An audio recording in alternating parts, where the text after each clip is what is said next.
नमस्कार मित्रांनो, ठरलं तर मग मालिकेच्या पुढील भागात आपल्याला पाहायला मिळणार आहे की सायली आता फोनवर गाठोड्याबद्दल बोलत असते. तेवढ्यातच आता प्रिया लपूनच किचनमधून तिचं बोलणं ऐकते. प्रिया तिचं बोलणं ऐकते आणि मनातच म्हणत असते की अर्जुन सायली तर आता लवकरच त्या गाठोड्यापर्यंत पोहोचतील. त्या आधीच मला ते गाठोडं दुसरीकडे लपवून ठेवायला हवं. तर इकडे दुसरीकडे अर्जुन आणि चैतन्य त्या लॅबमध्ये येऊन प्रियाने दिलेलं सॅम्पल कचऱ्याच्या डब्यात शोधत असतात, कारण ते सॅम्पलच त्यांना खऱ्या तन्वीपर्यंत घेऊन जाणार असतं.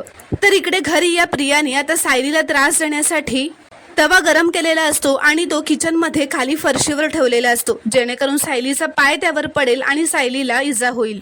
आणि अखेर तसंच होतं. सायलीचा पाय चुकून त्यावर पडतो आणि सायलीला भाजतं. त्यामुळे सायलीला भाजल्यामुळे ती खूपच जोरात ओरडते. तर आता सायलीला लागल्यामुळे कल्पना आता घाबरतच अर्जुनला फोन करून घरी बोलावून घेते. अर्जुनला सुद्धा कल्पनाचा फोन येताच अर्जुन सुद्धा ही बातमी ऐकून खूपच घाबरतो आणि त्याला सुद्धा धक्काच बसतो. तो लगेचच घरी यायला निघतो.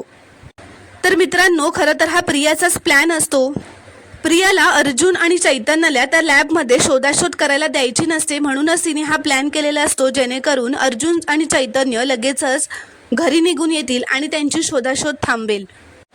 आणि प्रियाचा हा प्लॅन सक्सेसफुल सुद्धा झालेला असतो. तर मित्रांनो, तुम्हाला हा प्रोमो कसा वाटला हे कॉमेंटमध्ये नक्की कळवा आणि चॅनलला प्लीज सबस्क्राईब करा. व्हिडिओला एक लाईक नक्की करा.